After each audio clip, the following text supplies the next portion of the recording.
नमस्कार, स्वागत है आप सभी का फॉर्मूला गुरु में। मैं हूं विपुल सिंह।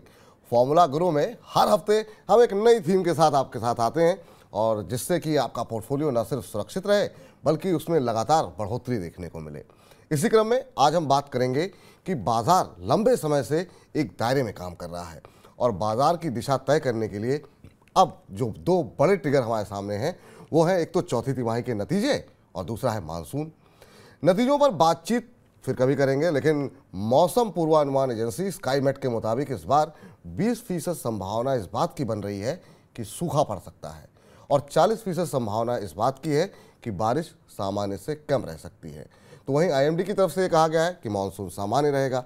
अब मानसून कैसा रहेगा, अब ये तो आने वाले दिनों में पता चलेगा, लेकिन आज के इस खास कार्यक्रम में हम आपको बताएंगे कि मानसून और बाजार का संबंध क्या है, मानसून का किन सेक्टर्स पर असर पड़ता है और मानसून को ध्यान में रखते हुए अपना पोर्टफोलियो किस तरीके से बनाना चाहिए।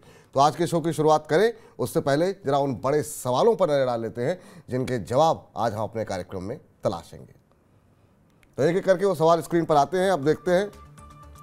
पहला सवाल सबसे महत्वपूर्ण कि मानसून कम रहने पर किन सेक्टर्स पर सबसे ज़्यादा असर पड़ता है और क्यों। जी हाँ, कौन से सेक्टर्स ऐसे हैं जिन पर पॉजिटिव या नेगेटिव इम्पैक्ट पड़ता है और उसके पीछे क्या कुछ कारण हैं, इस पर जरा हम अपने एक्सपर्ट से आज विस्तार से चर्चा करेंगे। अब एक एक सेक्टर पे भी हम बातचीत करेंगे और सबसे पहले बातचीत करेंगे एफएमसीजी सेक्टर को लेकर के। कम बारिश रहने पर अगर होती है तो फिर इस सेक्टर पर किस तरह का इम्पैक्ट पड़ सकता है, एफएमसीजी सेक्टर को लेकर किस तरह की रणनीति बनानी चाहिए, और साथ ही साथ इसके बाद हम ये भी समझेंगे कि एफएमसीजी सेक्टर में अगर पैसे लगाने हो, निवेश करने हो, तो अभी किन शेयरों में दांव लगाए जा सकते हैं। तो हमारे एक्सपर्ट जो है आपको अब उनके जो पसंदीदा शेयर हैं एफएमसीजी के वो रिकमेंड करेंगे। टू व्हीलर कंपनियां, जी हाँ, यहाँ पर भी कहीं ना कहीं प्रभाव मानसून का काफ़ी ज़्यादा देखने को मिलता है। ये कैसे आखिर में इस पर असर पड़ता है, इसका जिक्र, इसकी डिटेलिंग हम समझेंगे हमारे आज के एक्सपर्ट से, हमारे आज के खास मेहमान से, और साथ ही साथ आपको ये भी बताएंगे कि दोपहिया वाहनों में अगर पैसे लगाने हो तो कौन से टू व्हीलर ऐसे हैं जो कि सेगमेंट के प्लेयर जो कि आने वाले समय में आपको अच्छे रिटर्न दिला सकते हैं।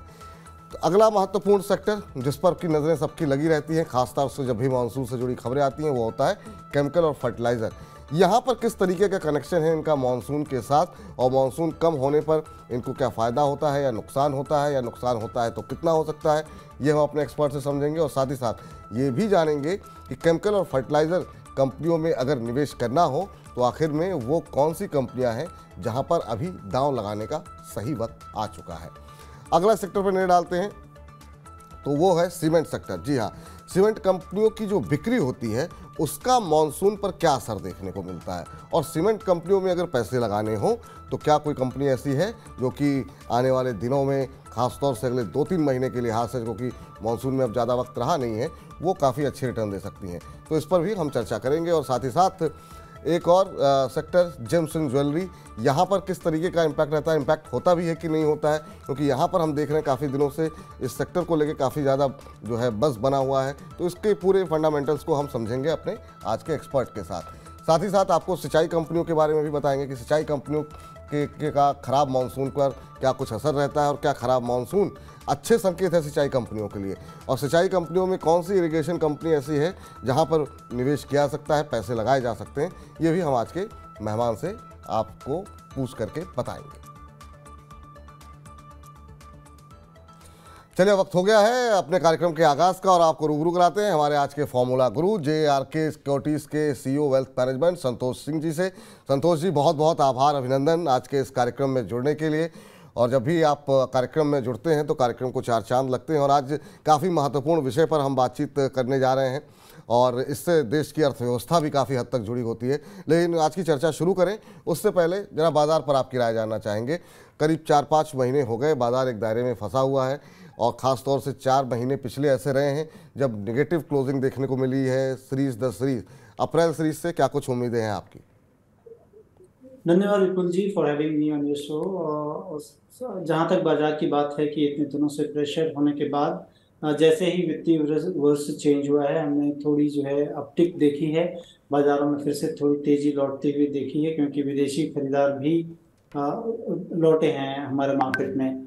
उन्होंने भी शायद जो है अपना स्टैंस कुछ चेंज किया है ऐसा लगता है, और उनकी जो शॉर्ट पोजीशन थी इंडेक्स पे वो भी अभी भी शॉर्ट है, लेकिन जो प्रोपेंसिटी ऑफ शॉर्ट था वो काफी कम हुआ है।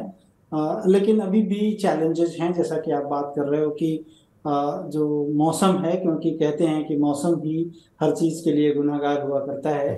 तो मौसम की संभावनाएं काफी हैं, क्योंकि अब जो हमारे सामने रिपोर्ट आई हैं और सरकारी रिपोर्ट और कहने की प्राइवेट सेक्टर से जो रिपोर्ट आ रही है मौसम विभाग को लेकर, उसमें कुछ संदेहास्पद स्थिति है। जिससे कि चूंकि हमारी इकोनॉमी अभी भी काफी ज्यादा रूरल एरियाज में है, और वहाँ से हमारे इकोनॉमी का एक बड़ा तबका जो है वहाँ रहता भी है, तो वो सब इफेक्ट होगा। और चैलेंजेस हमारे क्वार्टर 4 के जो रिजल्ट्स आएंगे वहां पर भी देखने को मिल सकते हैं, क्योंकि पिछला जो क्वार्टर गया है वो कहीं ना कहीं से जो है मुझे लगता है कि थोड़ा वीकर होगा। लेकिन आने वाले दिनों में इन चीजों की संभावनाएं थोड़ी कम होंगी, क्योंकि अगर आरबीआई की पॉलिसी भी देखें हम, तो वहां पर उन्होंने एक पॉज लिया है, एक जो है अलग तरह से स्टैंड लिया है, जो कि सारे कह लें कि सेंट्रल बैंकर्स दुनिया के जिस तरह से स्टैंड ले रहे थे उन्होंने थोड़ा सा अलग लिया है।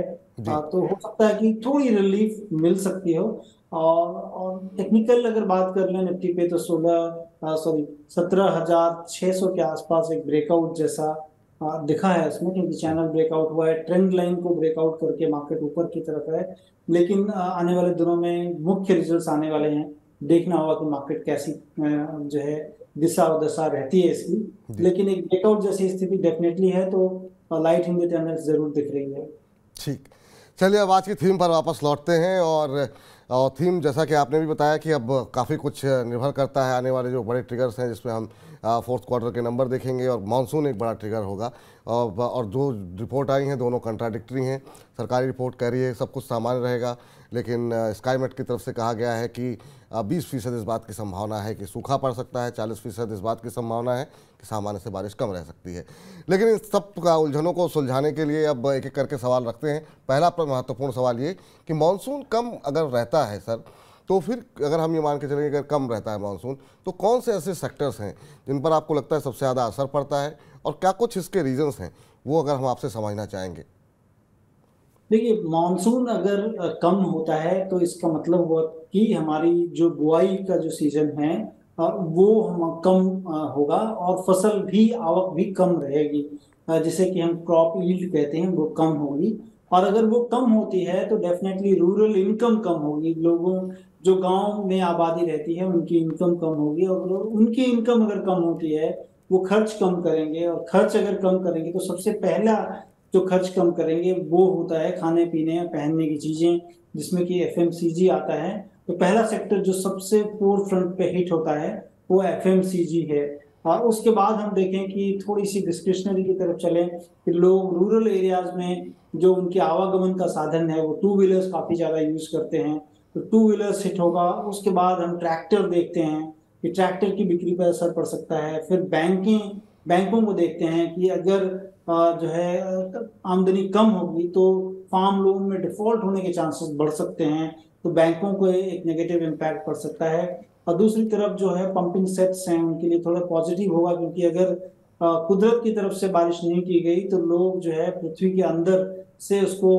कहने की एक्सट्रैक्ट करेंगे, पानी निकालेंगे, तो उन लोगों के लिए थोड़ी पॉजिटिव हो जाती है पंप जी। कंपनियों के लिए।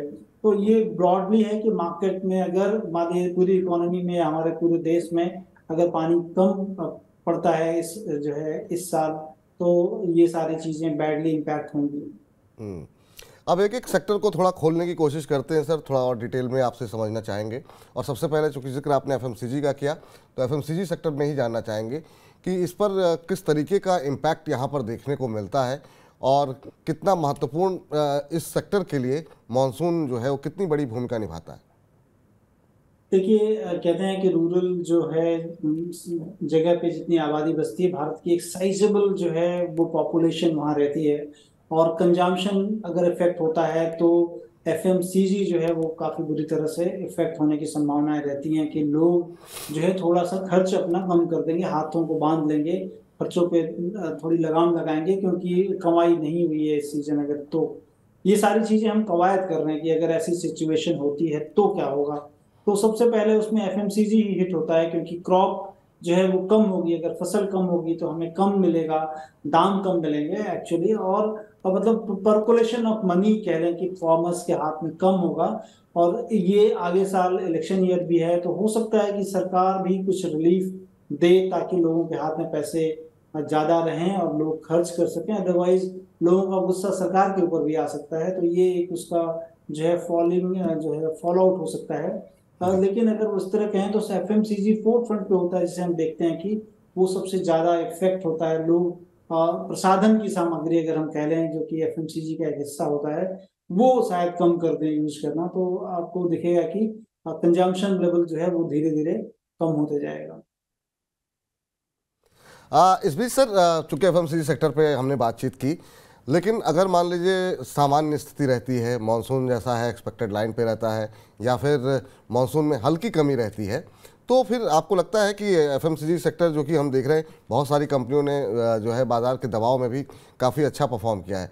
आपके पसंदीदा एफएमसीजी सेक्टर में कौन कौन सी कंपनीज हैं जहां पे आपको लगता है कि मानसून की स्थिति भले ही अगर ख़राब भी रहती है तो भी जो है हो सकता है शॉर्ट टर्म इम्पैक्ट रहे, लेकिन इन शेयरों पे आप वो शेयर ऐसे कौन से हैं जो कि आपको लगता है कि पोर्टफोलियो में होने चाहिए? देखिए, सबसे पहले आप ये देखिए या इवैल्यूएशन करने का हम प्रयास करें कि ड्रॉट लाइक सिचुएशन ना हो, सूखे की स्थिति ना हो, क्योंकि वो स्थिति काफी खराब हो सकती है और इकोनॉमी बैडली इम्पैक्टेड होती है। तो वो ना हो अगर, तो उस केस में हम बात कर रहे हैं कि अगर वो नहीं होती है और थोड़ा बहुत जो लॉन्ग टर्म एवरेज जो है उससे थोड़ा बहुत जो बारिश जो है ऊपर नीचे होती है, तो उसमें बहुत ज्यादा इम्पैक्ट नहीं पड़ता है। और अगर वैसी सिचुएशन है तो मुझे लगता है कि हिंदुस्तान यूनिलीवर एक कंपनी होगी जहां पर कि जो कि अच्छी कंपनी है, हर चीज जो है हर तरह के साधन से लेकर कहने की रोजमर्रा की बहुत सारी चीजों को बनाती है। वो कंपनी काफी अच्छी लगती है, रिटर्न रेशियोज काफी अच्छे हैं कंपनी के। और दूसरी इमामी लिमिटेड बोल के कंपनी है जो कि एफएमसीजी में ही है।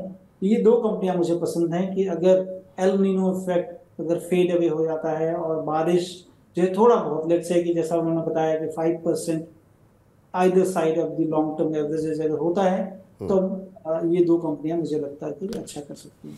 तो अगर सूखे की स्थिति नहीं आती है तो ये दो कंपनियां आपके पोर्टफोलियो में होनी चाहिए, जहां पर कि हम देख रहे हैं कि अच्छे फंडामेंटल्स भी हैं और ये आपको अच्छे रिटर्न भी मिलेंगे। तो एचयूएल और इमामी लिमिटेड एफएमसीजी में अगर दांव लगाना है तो यहाँ पर आप लगा सकते हैं। अब बात करते हैं टू व्हीलर सेक्टर की। टू व्हीलर सेक्टर सर काफ़ी महत्वपूर्ण सेक्टर है। अभी हाल फिलहाल के जो नंबर्स हमने देखे हैं वो काफ़ी इनकरेजिंग दिखाई दे रहे हैं, लेकिन मानसून को लेकर जो कंसर्न है, ये सेक्टर किस तरीके से मानसून की बारिश से प्रभावित होता है और यहाँ पर क्या कुछ संभावनाएं भविष्य को लेकर के दिखाई दे रही हैं आपको? क्योंकि अभी तो हम देख रहे हैं कि जो बिक्री के आंकड़े हैं वो उत्साहजनक हैं। देखिए, अगर विपुल जी रूरल इंडिया को अगर देखेंगे तो काफी ज्यादा स्प्रेड हो रखा है, क्योंकि वो चीजें बहुत दूर दूर तक होती हैं। और लाइफ को आसान बनाने के लिए मुझे लगता है कि वहां पर सबसे ज्यादा जो है टू व्हीलर्स लोग यूज करते हैं, ताकि एक जगह से दूसरी जगह ट्रांसपोर्ट किया जा सके, जाया जा सके। और अगर मानसून खराब होता है तो ये बैडली इम्पैक्टेड, यहाँ पर सेकेंड लाइन ऑफ जो बैड इम्पैक्ट हो सकता है वो ये कंपनियां होती हैं। तो अगर कहने की सीजन अच्छा रहे और सामान्य रहता है, तो टू व्हीलर्स के लिए एक अच्छा हो सकता है, क्योंकि रूरल से ही सबसे ज्यादा हम देखते हैं कि जो है कंट्रीब्यूशंस जो है इसमें आते हैं, क्योंकि लोगों को वहां पर इसकी ज्यादा जरूरत है और वहां पर सेफ भी है चलाना। क्योंकि अगर आप शहरों में देखें तो टू व्हीलर उतना ज्यादा सेफ नहीं होता है, और इनकी जो है रेवेन्यू कंट्रीब्यूशंस भी काफी ज्यादा रूरल एरिया से होते हैं। तो मुझे लगता है कि रूरल एरिया में ये जो टू व्हीलर्स का बिजनेस है लार्जली डिपेंडेंस है कि वहां के लोगों की इनकम कैसी है। अगर इनकम में कहीं वांधा पड़ता है तो दिक्कत हो सकती है, अदरवाइज नॉर्मल रहने से मुझे लगता है कि चूंकि ऑटो के बिक्री के आंकड़े पूरे साल अगर देखें तो फाडा की जो रिपोर्ट आई थी उसमें देखा हमने कि काफी अच्छा 20% ओवरऑल ऑल वर्टिकल्स में हमने गेन पूरे फाइनेंशियल वित्तीय वर्ष में देखा है। तो उस तरह से नंबर्स काफी धीरे धीरे सुधर रहे हैं। और अगर मानसून नॉर्मल रहता है तो उस स्थिति में मुझे लगता है कि टू व्हीलर्स अच्छे करना चाहेंगे जी। अब चूंकि टू व्हीलर पे इतनी बारी बातचीत हो गई है तो ज़रा अब हम ये भी जान लेते हैं कि अगर इस सेगमेंट से, इस सेक्टर से चुननी हो कंपनी, तो वो कौन सी कंपनियां होंगी जहां पर जो है आपको लगता है कि पोर्टफोलियो में रखनी चाहिए और क्यों? हाँ, देखिए, मुझे दो कंपनियां काफी अच्छी लगती हैं, टीवीएस मोटर और आइचर मोटर जो बुलेट बनाती है। देखिए, दो दो चीजें हैं कि इन कंपनी ने काफी अच्छा इनोवेशन किया है और अपने मार्केट शेयर को गेन किया है पिछले जो है वित्तीय वर्ष में। और innovation is the one reason की जो कि काफी अपने प्रोडक्ट में इनोवेशन लाते हैं और इनकी बिक्री भी काफी अच्छी बढ़ी है। इनके नेट प्रॉफिट्स की बात कर लें तो साल दर साल बढ़ा है और रिटर्न रेशियोज अच्छे हैं काफ़ी। तो ये इन्वेस्टेबल स्टॉक मुझे लगता है कि इस सेगमेंट में ये दो कंपनियां काफ़ी अच्छा कर सकती हैं और काफ़ी अच्छे स्कोप है यहाँ पर। तो नॉर्मल मानसून की स्थिति में ये दो कंपनियों पर जो है मुझे लगता है कि निवेश के लिए सोचा जा सकता है। तो एफएमसीजी में हमने देखा कि एचयूएल और इमामी लिमिटेड पसंद आ रहे थे। यहाँ पर जो दो कंपनियां हैं वो हैं टीवीएस मोटर और आयशर मोटर्स। यहाँ पर जो है ये आपके पोर्टफोलियो में टू व्हीलर सेगमेंट में अगर आपको निवेश करना हो तो यहाँ आप कर सकते हैं। अभी आप टीवीएस के चार्ट भी देख रहे थे, किस तरीके से हम देखे हैं कि वो लगातार ऊंचाइयाँ छू रहा है। तो काफ़ी कुछ इंकरेजिंग स्टोरीज यहाँ पर निकल के आ रही हैं और इसी वजह से संतोष जी ने इन कंपनियों को चुना भी है। आगे भी ये मोमेंटम बनता हुआ दिखाई दे सकता है। अब जगह अगले सेक्टर पर बात कर लेते हैं, वो है केमिकल और फर्टिलाइज़र। केमिकल और फर्टिलाइज़र हम अक्सर देखते हैं कि जब ये जुलाई अगस्त सितंबर का महीना होता है और मानसून सामान्य रहता है तो एक तेज़ी यहाँ पर देखने को मिलती है। एक बजट के आसपास एक साइक्लिकल यहाँ पे तेज़ी हमेशा देखने को, एक बजट के आसपास हम देखते हैं कि यहाँ पर एक मोमेंटम बनता है, एक हम देखते हैं मानसून के इर्द गिर्द जो है काफ़ी ज़्यादा मोमेंटम बनना शुरू हो जाता है। आप कैसे देख रहे हैं ओवरऑल इस सेक्टर को और इसका मानसून से किस तरीके से संबंध देख रहे हैं सर? देखिए, एग्रोकेमिकल स्पेस जो है वो चूंकि मानसून के साथ ही जुड़ा हुआ है और सारी चीज़ें जो है मानसून से जुड़ी हुई हैं एग्रोकेमिकल स्पेस में। और एग्रोकेमिकल की बहुत सारी कंपनियां हैं जो कि इससे इम्पैक्टेड होंगी अगर जो है मानसून खराब आता है, उस स्थिति में नेगेटिवली इम्पैक्ट होता है। तो चूंकि कह लें कि यील्ड बढ़ाने में या फिर क्रॉप के प्रोटेक्शन में वो सारे केमिकल लगते हैं और कह लें कि सॉइल का जो हेल्थ है उसको ठीक रखने के लिए उस केमिकल को दिया जाता है एनपीके, जिसे हम कहते हैं कि नाइट्रोजन पोटेशियम जो है ये सारी चीज़ें लगती हैं। तो कितनी मात्रा में देनी चाहिए वो सारी चीज़ की टेस्ट होती है रूरल एरियाज में और बताया जाता है कि कौन सी मिट्टी का उसका स्वास्थ्य कैसा है। तो और अगर नॉर्मल मानसून नहीं होता है तो लोगों की बुआई कम होगी और बुआई कम होगी तो केमिकल की भी खपत कम होगी। तो उस केस में बैडली इम्पैक्टेड हो सकते हैं। लेकिन अगर मानसून अच्छा रहा तो मुझे लगता है कि इस क्षेत्र में जो है वो काफी ज्यादा जो है अपॉर्चुनिटी हो सकती है। लेकिन पिछले साल बता दें विपुल जी कि ये सेक्टर थोड़ा सा पिटा था क्योंकि इनपुट मटेरियल जो कॉस्ट थे काफी बढ़ चुके थे विदेशों से, क्योंकि एक युद्ध जैसी स्थिति, युद्ध चल ही रहा था यूक्रेन और रशिया का, उसके कारण कि हमारे पास अगर देखें तो जितने भी इनपुट मटेरियल थे, इनके रॉ मटेरियल्स कह लें सारे सेक्टर्स में, वो काफी दाम बढ़ गए थे और हमने देखा कि गवर्नमेंट को सब्सिडी काफी ज्यादा बढ़ानी पड़ी इन चीजों को लेकर और काफी बजट का एक बड़ा पोर्शन इस फर्टिलाइजर और यूरिया की सब्सिडी में गया। तो मुझे लग रहा है कि अगर ये चीजें धीरे धीरे फेड अवे हो रही हैं और मानसून अगर अच्छा होता है तो ये सेक्टर इस साल अच्छा कर सकता है। ये सेक्टर इस साल अच्छा रख सकता है अगर मानसून सामान्य रहता है तो। सर यहाँ पे चूँकि इस सेक्टर पे काफ़ी बातचीत हुई है तो हर एक सेक्टर पे हम आपसे एक एक दो दो कंपनियाँ ले रहे हैं अपने दर्शकों के लिए, ताकि उस जो आपने रिसर्च की है उसका लाभ हमारे दर्शकों को मिल सके। तो यहाँ पर कौन सी दो कंपनियाँ हैं जो आपको अच्छी लग रही हैं? देखिए, इसमें दो जो कि बड़ी कंपनियां हैं हमने उनको चुना है। उसमें जो है यूनाइटेड फॉस्फोरस यूपीएल के नाम से है और एक पीआई इंडस्ट्री बोल के कंपनी है। ये दो कंपनियां काफ़ी अच्छी कंपनियां हैं और काफ़ी अच्छा मार्केट शेयर है। तो अगर नॉर्मल मानसून कंडीशन होती है तो मुझे लगता है कि ये दो कंपनियां निवेश के लिए सोचनी चाहिए आप। तो अब ये 6 कंपनियां अब तक आप लोगों के पास पहुंच चुकी हैं। तो और केमिकल और फर्टिलाइज़र में यूपीएल और पीआई इंडस्ट्रीज़, ये दो कंपनियां हैं जहां पे आप निवेश कर सकते हैं। ऑटो में हमने टू व्हीलर सेगमेंट के अंदर हमने देखा कि दो कंपनियां थी, वो थी टीवीएस मोटर्स और आयशर मोटर्स, और इसके अलावा एफएमसीजी में एचयूएल पसंद आ रहा है और इमामी लिमिटेड पसंद आ रहे हैं। अब ये 6 कंपनियां जो है आप अपने पोर्टफोलियो में शामिल कर सकते हैं। आगे बढ़ते हैं और अगले सेक्टर का रुख करते हैं और अगला सेक्टर है सीमेंट सेक्टर। मानसून के इर्द गिर्द सर हम देखते हैं कि थोड़ा सा स्टॉक प्राइसेस में खासतौर से सीमेंट कंपनियों के थोड़ा दबाव देखने को मिलता है। मानसून से सीमेंट का क्या रिश्ता है और यहाँ पर कौन सी जो कंपनियाँ हैं वो आपको अच्छी लग रही हैं? क्या कुछ वहाँ पे फंडामेंटल्स कह रहे हैं, कैसे देख रहे हैं आप? देखिए, सीमेंट सेक्टर जो है चूंकि सीमेंट जो है वो कंस्ट्रक्शन और इंफ्रा रिलेटेड एक्टिविटीज में काम आता है और बारिश के दिनों में ये सारी एक्टिविटियां या तो ठप हो जाती हैं या उनका जो कह लें कि स्तर है वो थोड़ा कम हो जाता है, एक्टिविटी कम हो जाती है, क्योंकि वो कह लें कि एक कंड्यूसिव वातावरण नहीं होता है मानसून में। आप कंस्ट्रक्शन एक्टिविटी करना बहुत मुश्किल का काम होता है, इसलिए हम देखते हैं कि थोड़ा सबड्यूड रहते हैं प्राइसेस, क्योंकि फैक्ट्री से माल उतना नहीं बनता है और डीलरों के पास और फिर उनके ट्रांसपोर्टेशन में भी, क्योंकि इसमें कहने की मॉइस्चर बहुत जल्दी पकड़ता है जिसके कारण की ट्रांसपोर्टेशन में भी दिक्कत होती है और थोड़ा सा भी पानी पड़ने पर सीमेंट पूरा पत्थर जैसा हो जाता है। तो ये सारी दिक्कतें होती हैं इस सेक्टर के लिए, जो कि मानसून के टाइम पे होती हैं। लेकिन मानसून के ठीक बाद जो है ये इनका फिर से जो है टाइम अच्छा चालू हो जाता है और फिर से सारी चीजें मुहैया हो जाती हैं।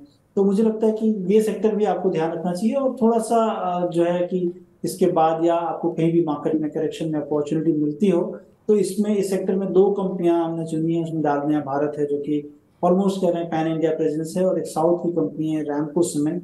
ये दो कंपनियां अपने क्षेत्र में काफी अच्छी हैं। रिटर्न ऑन कैपिटल कह लें, रिटर्न ऑन इन्वेस्टेड कैपिटल कह लें, अच्छा है। और जो कॉस्ट इफेक्टिव हैं, जैसे कि डालमिया भारत तो काफी ज्यादा कॉस्ट इफेक्टिव है कंपनी। तो मुझे लगता है कि ये इन दो कंपनियों को आपको अपने पोर्टफोलियो में जगह देनी चाहिए। तो डालमिया भारत यहाँ पर अच्छा लग रहा है। सीमेंट में अगर आपको पैसे लगाने हैं, निवेश करना है, साथ ही साथ रैमको सीमेंट में भी जो है खरीदारी की जा सकती है। थोड़ा हल्का हो जाए तो वहाँ पर भी निवेश किया जा सकता है। तो अब तक 8 कंपनियों पे हमने बातचीत कर ली, और अब कुछ एक और सेक्टर फटाफट डिस्कस कर लेते हैं। सर, जेम्स एंड ज्वेलरी, इसको इसलिए हमने अपने कार्यक्रम में शामिल किया कि चूँकि ग्रामीण क्षेत्रों से बहुत ज़्यादा सोने की डिमांड रहती है। क्या वाकई में अगर वहाँ पे अगर मांग घटती है और लोगों के पास आमदनी कम होती है, तो जेम्स एंड ज्वेलरी सेक्टर पे किसी तरह का कोई असर रह सकता है क्या? और अगर होता है तो कैसा होता है, नहीं होता है तो क्यों नहीं होता है? देखिए, जेम्स एंड ज्वेलरी जैसा हम मानते हैं कि डिस्क्रिशनरी है चीजें, एकदम जरूरी नहीं है। लेकिन रूरल सेक्टर की अगर बात कर लें और महिलाओं की अगर बात कर लें, जो कि आधी आबादी महिलाओं की है, और वो भी रूरल में ज्यादा बसती है, और रूरल में अभी भी लोगों को फैसिनेशन टूवर्ड्स, जो वुमेन है उनका फैसिनेशन टूवर्ड्स गोल्ड या ज्वेलरी सेगमेंट में काफी ज्यादा रहता है। और कहते हैं कि शादियों में या फिर किसी भी मौके पर जो कि परिवार में होता है, वहां पर हम लोग गोल्ड और ज्वेलरी खरीदते हैं, गिफ्ट देते हैं। तो ये चीजें हैं, लेकिन सारी चीजें आमदनी से जुड़ी होती हैं और इकोनॉमी साइकिल से जुड़ी होती हैं। और कहने कि ये लास्ट में आता है आदमी। और अगर घर में शादी है तो लोगों, एक मानसून खराब गया उसके लिए उतना नहीं सोचते हैं, क्योंकि शादियों के लिए लोगों ने तो बहुत पहले से पैसे जमा कर रहे होते हैं। तो मुझे नहीं लगता कि ये बहुत ज्यादा डायरेक्टली इम्पैक्ट होता है। हाँ, इकोनॉमी साइकिल अगर बहुत ज्यादा खराब हो, रिसेशनरी इन्वायरमेंट हो, तब लोग डिस्क्रिशनरी स्पेंडिंग करना कम कर देते हैं और पैसों को सजो के रखते हैं। और दूसरा एक चीज होता है कि इन्फ्लेशन हेज की तरह भी लोग गोल्ड को यूज करते हैं, ज्वेलरी को तो नहीं। गोल्ड में जो बार में इन्वेस्टमेंट होता है, जो कि शहरी आबादी ज्यादा करती है, तो ये गोल्ड का बेसिकली है। लेकिन और जबकि मार्केट काफी खराब हो, वो भी लोग उसको हेज करना चाहते हैं कि मार्केट, क्योंकि आपको पैसे कहीं ना कहीं तो रखने हैं। और जो सेफ्टी ऑफ कैपिटल के लिए कहते हैं कि गोल्ड लेते हैं लोग। लेकिन मॉनसून से बहुत डायरेक्ट रिलेशन मुझे नहीं लगता कि ठीक इससे है। ठीक। सर, चूंकि हर सेक्टर पे हम बातचीत कर रहे हैं, तो इस सेक्टर में भी कोई इस सेक्टर से जुड़ी जो कंपनियां जो आपको अच्छी लग रही हों, यहाँ पर भाई अब टाइटन के अलावा कोई विकल्प आपको दिखाई देता है? मुझे नहीं लगता, क्योंकि भरोसा नहीं बनता है। विकल्प तो है, लेकिन और खास भरोसेमंद कंपनी होनी चाहिए। और खासकर मतलब जो भी पीछे हादसे हुए हैं अगर आप बिल्कुल। देखें, उसके कारण भरोसा नहीं बनता। इसलिए मुझे लगता है कि टाइटन इज द वन। और कंपनी काफी अब डाइवर्सिफाई कर रही है, न केवल ज्वेलरी में बल्कि बहुत सारी चीजें, स्पेक्टिकल्स की बात कर लें, फ्रेग्रेंस की बात कर लें, इवन क्लोथिंग्स में अब आ गए हैं। टेनेरिया बोल के बिल्कुल। उनका है, वो चल रहा है। वॉचेस में है। तो मतलब डाइवर्स सेक्टर है और धीरे धीरे फैल रहा है सारी जगह पे। तो और नए लोगों के लिए, जो नई पीढ़ी है जिसको जेनजी कहते हैं, अगर उसकी बात कर लें, तो उसमें भी काफी चीजें उन्होंने इनोवेट की जी। हैं ज्वेलरी में, क्योंकि वो लोग गोल्ड ज्वेलरी नहीं पहनते हैं जेनजी वाले। तो उनके लिए भी उन्होंने काफी चीजें इजाद की है। तो मुझे लगता है कि वो कंपनी एक अच्छा तो कर सकते हैं। टाइटन पोर्टफोलियो में रखना चाहिए सर? डेफिनेटली रखना चाहिए। चलिए, तो इस सेक्टर में अगर आपको कोई दांव लगाना है तो टाइटन ही भरोसे का नाम है। जिस तरीके के जैसा जिक्र कर रहे थे, जो कुछ हादसे हुए हैं इस सेक्टर के अंदर, उसके बाद से वैसे भी लोग सोना चांदी भरे खरीदते, लेकिन शेयर खरीदने में थोड़े से हिचकिचाते हैं। चलिए, अब सबसे महत्वपूर्ण, सबसे आखिरी कम सेक्टर के बाद बात कर लेते हैं, जिसका अभी हम जानते हैं कि हर मानसून के इर्द गिर्द एक रैली देखने को मिलती है। वो है इरिगेशन कंपनीज़ के अंदर, वो जैन इरिगेशन हो या बाकी जो कंपनियां हैं, उसमें एक मोमेंटम बनता हुआ दिखाई देता है। सर, अगर मानसून मान लीजिए, अभी तक तो हमने उन सेक्टर्स की बात की कि मानसून बिल्कुल सामान्य रहे तो ये कंपनियां चलेंगी। अगर मानसून थोड़ा हल्का रहता है तो आपको लगता है ये जो इरिगेशन कंपनीज होती हैं, सिंचाई कंपनियां, उनके लिए क्या पॉजिटिव हो सकता है ये?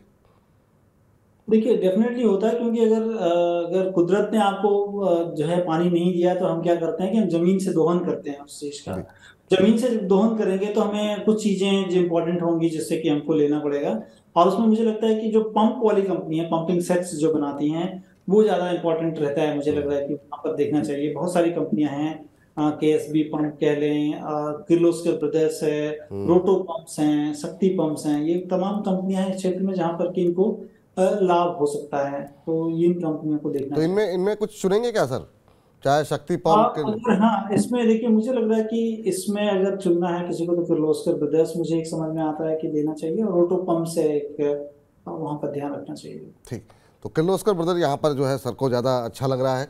तो अब तक हमने जो है काफ़ी सारे मुझे लगता है करीब 10 कंपनियाँ जो हैं संतोष जी की तरफ से आज के इस कार्यक्रम में निकल करके आई हैं, जो कि मानसून सीजन को ध्यान में रखते हुए आप अपना पोर्टफोलियो बना सकते हैं।